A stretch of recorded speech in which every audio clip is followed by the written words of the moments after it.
Shalom Bapak Ibu Saudara-saudara yang diberkati oleh Tuhan. Sebelum kita merenungkan kebenaran firman Tuhan, mari kita bersatu di dalam doa. Terima kasih kami ucapkan kepadamu ya Tuhan. Kami puji, sembah dan agungkan nama Tuhan. Kami merasakan kasih dan kemurahan Tuhan sepanjang kehidupan kami secara khusus pada saat ini. Tuhan boleh izinkan kami untuk mendengarkan dan merenungkan firman Tuhan. Biarlah Roh Kudus Tuhan tetap tinggal dalam kami, agar kami boleh mengerti dan mengimani kebenaran firman-Mu. Dalam nama Yesus kami berdoa dan bersyukur. Amin. Bapak Ibu Saudara-saudara yang diberkati oleh Tuhan, firman Tuhan menyapa kita pada saat ini dari Matius pasal 28 ayat 16 sampai 20. Matius pasal 28 ayat 16 sampai 20, kami akan bacakan firman Tuhan bagi kita. Demikianlah firman-Nya. Dan ke-11 murid itu berangkat ke Galilea, ke bukit yang telah ditunjukkan Yesus kepada mereka. Ketika melihat Dia, mereka menyembahnya. Tapi beberapa orang ragu-ragu. Yesus mendekati mereka dan berkata, "Kepadaku telah diberikan segala kuasa sorga dan di bumi. Karena itu pergilah, jadikanlah semua bangsa muridku dan baptislah mereka dalam nama Bapa dan Anak dan Roh Kudus. Dan ajarlah mereka melakukan segala sesuatu yang telah kuperintahkan kepadamu. Dan ketahuilah, aku menyertai kamu senantiasa sampai kepada akhir zaman." Amin. Bapak Ibu Saudara-saudara yang diberkati Tuhan, tema firman Tuhan bagi kita pada saat ini menjadikan murid dan mengajarkan perintah Yesus. Menjadikan murid dan mengajarkan perintah Yesus. Bapak Ibu Saudara-saudara, setelah peristiwa kebangkitan Kristus Yesus dari kematian, sudah beberapa kali Yesus menampakkan dirinya secara khusus kepada murid-muridnya. Apa tujuan Yesus menampakkan diri, Bapak Ibu Saudara-saudara? Kalau kita baca dalam kitab-kitab Injil, agar murid-murid tidak takut, agar murid-murid semakin percaya dan yakin akan apa yang pernah disampaikan Yesus semasa hidupnya benar-benar terjadi dan sudah terjadi. Sehingga mereka tidak lagi takut, tidak lagi getar, tidak lagi ragu dalam melaksanakan pekerjaan misi selanjutnya yang akan diteruskan oleh murid-murid yang selama ini dilakukan Yesus. Setelah Yesus tiada, mereka melanjutkan kembali misi Allah, menyampaikan kabar baik, menyampaikan keselamatan di dalam Yesus.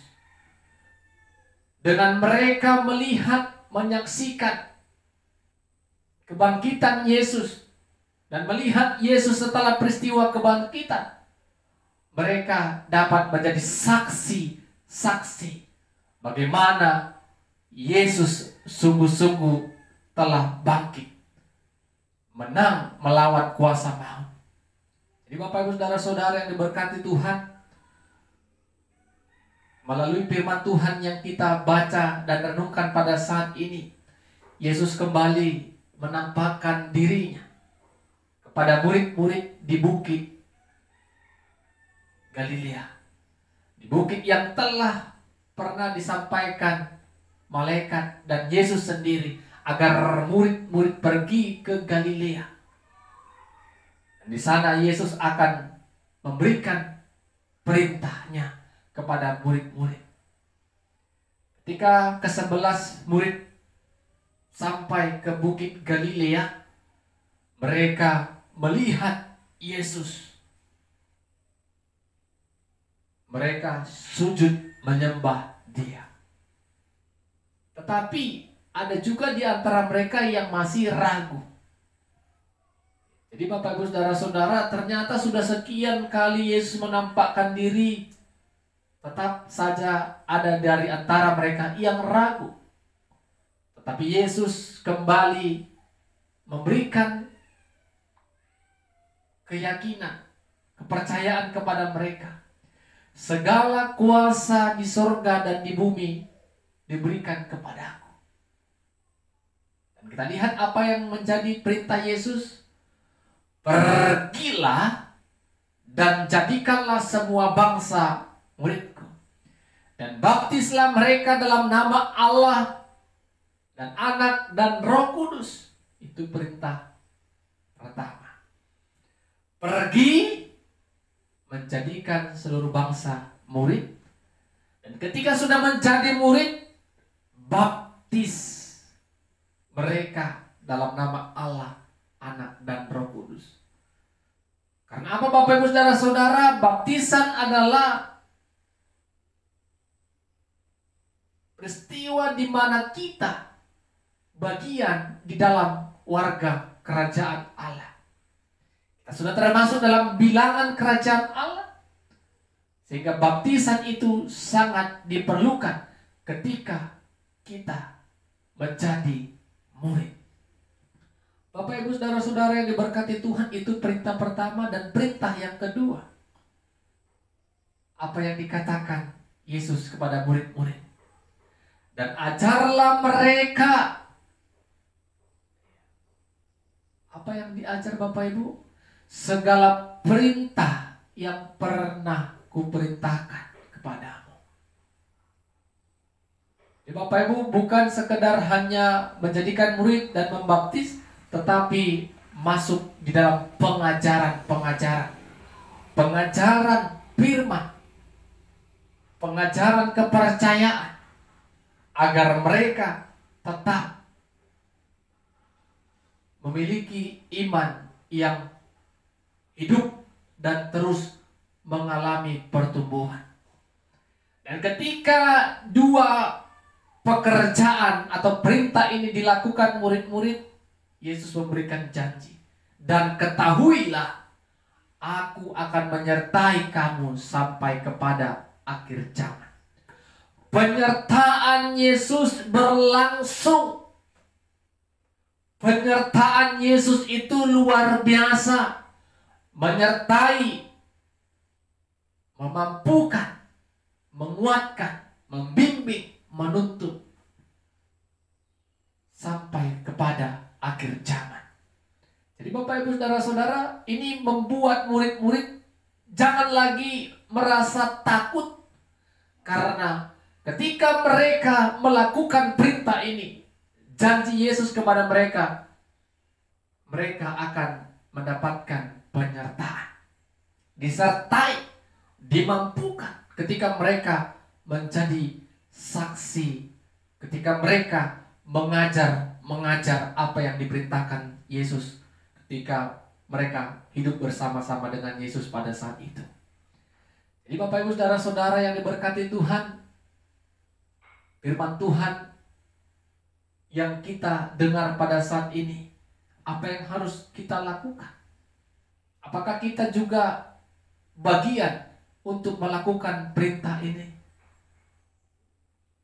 Perintah ini, firman ini sering disebut sebagai amanat agung.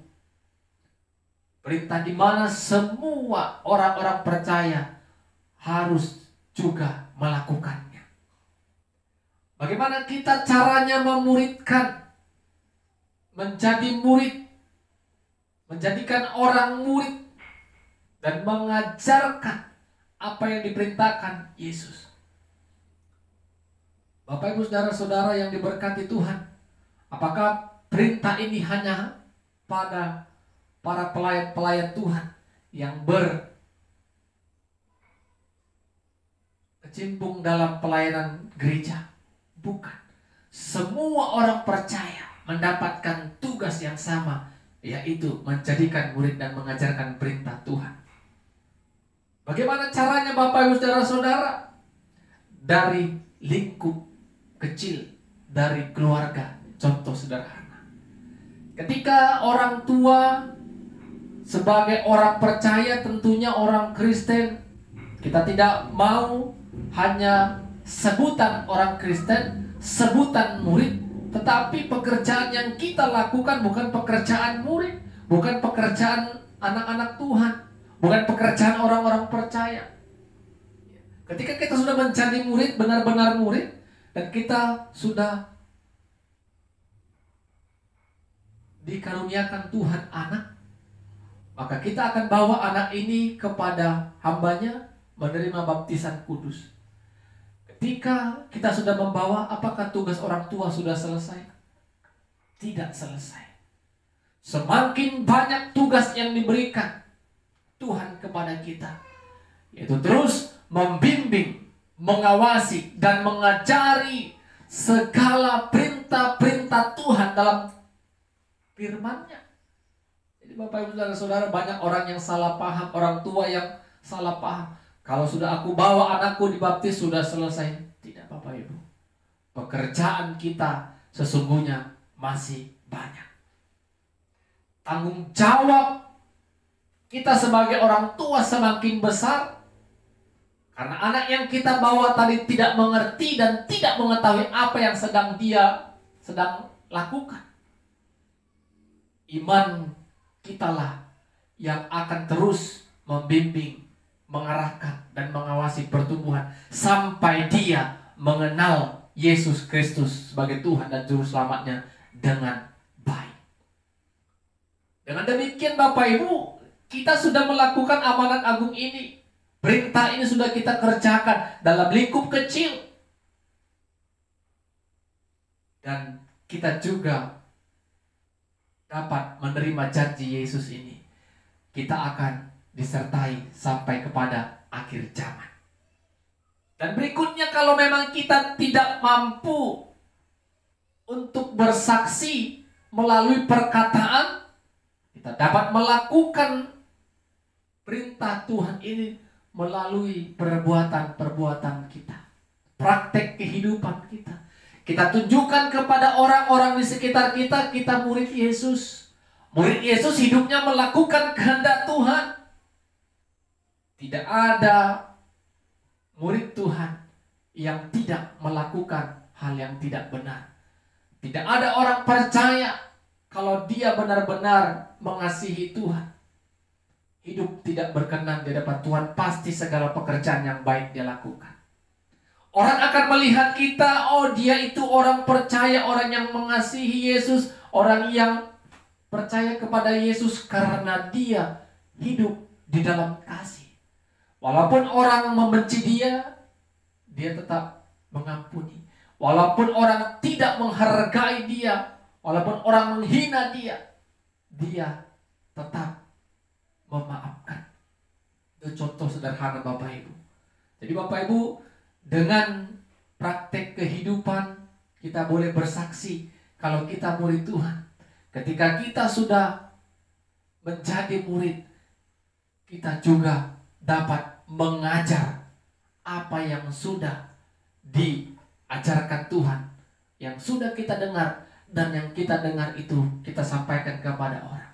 Roh Kudus Tuhan menyertai kita. Roh Kudus Tuhan memampukan kita untuk bersaksi, karena itu juga janji Tuhan, aku akan menyertai kamu. Jadi penyertaan Tuhan itu sampai bagi kita saat ini ketika kita setia melakukan perintah Tuhan. Amin, kita berdoa. Ya Tuhan, terima kasih firman-Mu sudah kami dengar. Roh Kudus Tuhan tetap bekerja dan berkarya untuk menolong dan memampukan kami melakukan firman-Mu. Dalam nama Yesus kami berdoa dan bersyukur. Amin. Shalom. Tuhan Yesus memberkati kita semua. Bapak Ibu saudara-saudara yang diberkati Tuhan, firman Tuhan menyapa kita pada saat ini dari Kisah Para Rasul pasal 2 ayat pertama sampai ayatnya yang ke-21. Kisah Para Rasul pasal 2 ayat pertama sampai ayat yang ke-21. Kami akan bacakan firman Tuhan bagi kita. Demikianlah firman-Nya. Ketika tiba hari Pentakosta, semua orang percaya berkumpul di satu tempat.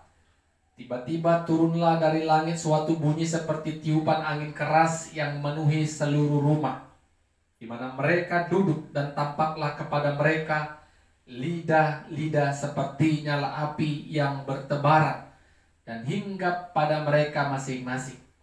Maka penuhlah mereka dengan Roh Kudus, lalu mereka mulai berkata-kata dalam bahasa-bahasa lain seperti yang diberikan oleh Roh itu kepada mereka untuk mengatakannya. Waktu itu di Yerusalem diam orang-orang Yahudi yang saleh dari segala bangsa di bawah kolong langit. Ketika turun bunyi itu berkerumunlah orang banyak. Mereka bingung karena mereka masing-masing mendengar rasul-rasul itu berkata. Mereka berkata dalam bahasa mereka sendiri. Mereka semua tercengang-cengang dan heran, lalu berkata, bukankah mereka semua yang berkata-kata itu orang Galilea? Bagaimana mungkin kita masing-masing mendengar mereka berkata-kata dalam bahasa kita sendiri? Itu bahasa yang kita pakai di negeri asal kita.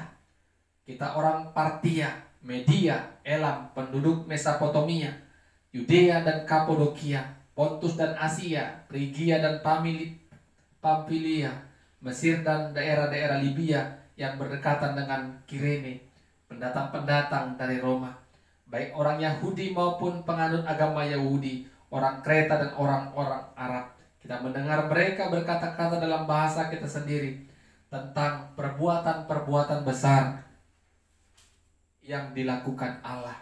Mereka semuanya tercengang-cengang dan sangat termangu-mangu sambil berkata seorang kepada yang lain, apakah artinya ini? Tetapi orang lain menyindir, mereka sedang mabuk oleh anggur manis. Maka bangkitlah Petrus berdiri dengan ke-11 rasul itu.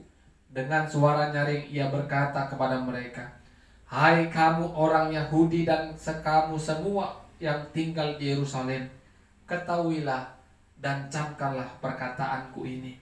Orang-orang ini tidak mabuk seperti yang kamu sangka, karena hari baru pukul 9.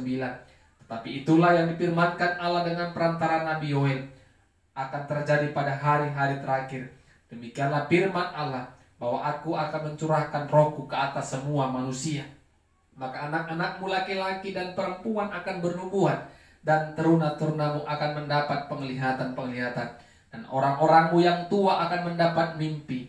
Juga ke atas hamba-hambaku laki-laki dan perempuan akan kucurahkan rohku pada hari-hari itu, dan mereka akan bernubuat. Dan aku akan mengadakan mujizat-mujizat di atas di langit dan tanda-tanda di bawah di bumi, darah dan api dan gumpalan-gumpalan asap. Matahari akan berubah menjadi gelap gulita dan bulan menjadi darah sebelum datangnya hari Tuhan, hari yang besar dan mulia itu. Dan barang siapa yang berseru kepada nama Tuhan akan diselamatkan. Amin. Bapak Ibu saudara-saudara yang diberkati oleh Tuhan, tema firman Tuhan bagi kita pada saat ini, Roh Kudus memampukan kita untuk bersaksi. Roh Kudus memampukan kita untuk bersaksi. Bapak Ibu saudara-saudara, minggu ini kita memasuki minggu Pentakosta, di mana semua orang-orang percaya memperingati secara bersama-sama tercurahnya Roh Kudus bagi orang-orang percaya dan rasul-rasul Kristus pada saat itu. Jadi Bapak Ibu saudara-saudara, kalau kita melihat dari Perjanjian Lama, umat Israel juga merayakan Pentakosta hari ke-50 sesudah mereka keluar dari perbudakan Mesir.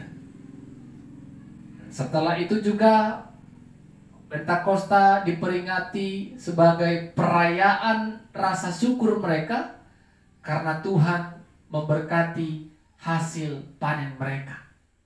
Dalam Perjanjian Baru, Pentakosta hari ke-50 sesudah Paskah, sesudah kebangkitan Kristus dari kematian. Dan hari ke-50 juga diperingati dengan dicurahkannya Roh Kudus kepada orang-orang percaya dan rasul-rasul Kristus. Jadi Bapak Ibu saudara-saudara, dalam Perjanjian Lama, Pentakosta juga sudah dilakukan umat Israel di mana mereka juga melakukannya karena mereka bersyukur, karena mereka juga memperingati ketika mereka sudah dibebaskan Allah keluar dari perbudakan Mesir. Jadi Bapak Ibu saudara-saudara yang diberkati Tuhan, kalau kita baca firman Tuhan pada saat ini, bagaimana murid-murid Yesus dan orang-orang percaya berkumpul di suatu tempat, dan ketika itu juga ada tiupan angin yang sangat keras, dan terlihat bagi mereka lidah-lidah seperti nyala api dan hinggap dalam diri mereka, sehingga mereka memulai berkata-kata seturut dengan roh yang ada pada diri mereka. Pada saat itu Bapak Ibu saudara-saudara, berkumpul di Yerusalem orang-orang Yahudi yang saleh dari segala bangsa. Jadi bukan hanya satu bahasa, tetapi banyak bahasa yang mereka boleh ucapkan, mereka boleh katakan pada saat itu juga. Makanya orang-orang yang mendengarkan perkataan mereka yang dicurahkan Roh Kudus itu heran. Mengapa mereka bisa membuat kita mengerti? Bukankah mereka orang-orang Galilea? Kita berasal dari daerah-daerah dan memiliki bahasa-bahasa yang lain, tetapi mereka mampu berbahasa seperti bahasa kita masing-masing. Mereka mampu bersaksi tentang perbuatan-perbuatan Allah yang besar. Perbuatan-perbuatan Allah yang besar itulah yang disaksikan oleh orang-orang percaya dan rasul-rasul Kristus. Tapi ada juga orang yang menyindir Bapak Ibu, mereka ini mabuk anggur. Tetap ada orang yang tidak senang, tetap ada orang yang curiga akan apa yang mereka saksikan dan apa yang mereka lihat. Salah satu rasul Kristus, yaitu Rasul Petrus, berdiri di hadapan mereka dan membantah apa yang mereka katakan. Camkanlah apa yang aku katakan ini. Sesungguhnya mereka tidak mabuk anggur, karena saat ini masih pukul 9. Apa yang mereka lihat, apa yang mereka saksikan pada saat ini sesuai dengan apa yang pernah dikatakan oleh Nabi Yoel. Aku akan mencurahkan rohku kepada semua manusia. Jadi bukan karena mereka mabuk anggur, tetapi memang Roh Kudus Tuhan tercurah atas mereka. Jadi Bapak Ibu saudara-saudara yang diberkati oleh Tuhan, ini yang kita katakan di awal tadi, Roh Kudus yang memampukan kita untuk bersaksi. Seperti yang dikatakan dalam Kisah Para Rasul pasal 1 ayat 8, kamu akan menerima kuasa Roh Kudus. Ketika sudah menerima kuasa Roh, kita akan menjadi saksi dari Samaria, Yudea, sampai ke ujung bumi. Jadi Bapak Ibu saudara-saudara, tidak akan mampu rasul, tidak akan mampu orang percaya kita pada saat ini bersaksi kalau Roh Kudus Tuhan tidak ada dalam kehidupan kita. Kita lihat Bapak Ibu ayat selanjutnya, ayat 41, bagaimana sangat-sangat spektakuler hasil dari tercurahnya Roh Kudus. Ketika Rasul Petrus berkhotbah, banyak orang yang memberi diri dibaptis dan percaya dan mau mengikut Tuhan. Kalau ayat 41 tadi mencatat 3.000 orang menerima perkataan dan memberi diri dibaptis. Jumlah yang sangat-sangat besar. Itu karena apa? Karena pekerjaan Roh Kudus yang tercurah bagi Petrus, bagi rasul lain, dan bagi orang-orang yang mendengar pada saat itu. Roh Kudus Tuhan bekerja, memampukan orang yang menyaksikan, dan memampukan kita untuk mengerti dan memahami apa yang kita dengar. Semua itu tidak terlepas dari pekerjaan Roh Kudus. Jadi Bapak Ibu Saudara-saudara yang diberkati Tuhan, bagaimana dengan kita orang-orang percaya pada saat ini? Hari ini hanya kita memperingati turunnya Roh Kudus. Tetapi sesungguhnya di dalam kehidupan kita, di dalam diri kita, sudah ada Roh Kudus. Dan Roh Kudus itulah yang akan memampukan kita untuk bersaksi tentang perbuatan-perbuatan yang pernah dilakukan Allah dalam kehidupan kita. Termasuk bersaksi tentang keselamatan di dalam Yesus. Banyak perbuatan-perbuatan Allah yang besar, yang begitu ajaib, yang mungkin bisa kita paparkan dalam kehidupan kita. Jadi Bapak Ibu Saudara-saudara, orang yang menyaksikan dirinya, orang yang menonjolkan dirinya, dia bukan orang yang dipenuhi dengan Roh Kudus. Orang yang menyombongkan diri, yang ingin memperlihatkan dirinya, bukan orang yang dipenuhi dengan Roh Kudus. Tetapi ketika dia mengalami keberhasilan, dia saksikan Allah yang berbuat, Allah yang menolong. Di sanalah ada kuasa Roh dalam kehidupannya. Jadi Bapak Ibu Saudara-saudara, orang yang dipenuhi dengan Roh Kudus akan menyaksikan kebaikan, akan membuktikan, akan menunjukkan kepada semua orang tentang kebaikan-kebaikan Tuhan, pekerjaan-pekerjaan Tuhan di dalam kehidupannya. Orang yang dipenuhi dengan Roh Kudus, pekerjaan Tuhan yang dilakukannya, bukan pekerjaan dunia, bukan keinginan daging yang lebih berkuasa yang diikuti oleh manusia. Jadi Bapak Ibu Saudara-saudara, biarlah Roh Kudus itu tetap senantiasa tinggal atas kita. Dan kita terus berdoa agar Roh Kudus tetap berkarya dan bekerja dalam kehidupan kita untuk melakukan banyak kebaikan, untuk menyaksikan segala perbuatan-perbuatan Allah. Kalau kita tidak dapat menyaksikan melalui perkataan, melalui tindakan dan praktek kehidupan kita, itu sudah cukup untuk menyaksikan Tuhan sebagai juru selamat kita. Bagaimana kita hidup dalam kasih Tuhan, bagaimana kita hidup saling mengasihi, saling menghargai, bagaimana kita hidup dengan memancarkan kebaikan dan menjadi saluran berkat bagi banyak orang, sehingga orang melihat kalau kita adalah murid Tuhan, pengikut Tuhan.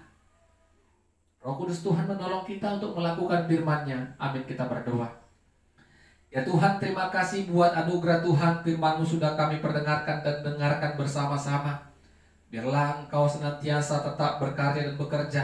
Roh Kudus Tuhan tetap menyertai kami, sehingga kami boleh menjadi saksi-saksi Tuhan, menyaksikan segala perbuatan-perbuatan besar yang Tuhan berikan dalam kehidupan kami.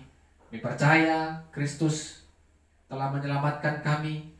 Kristus menjadi alasan bagi kami untuk tetap bersaksi, dan Roh Kudus Tuhan akan mampukan kami. Dalam nama Yesus kami berdoa dan bersyukur. Amin. Shalom. Tuhan Yesus memberkati kita semua.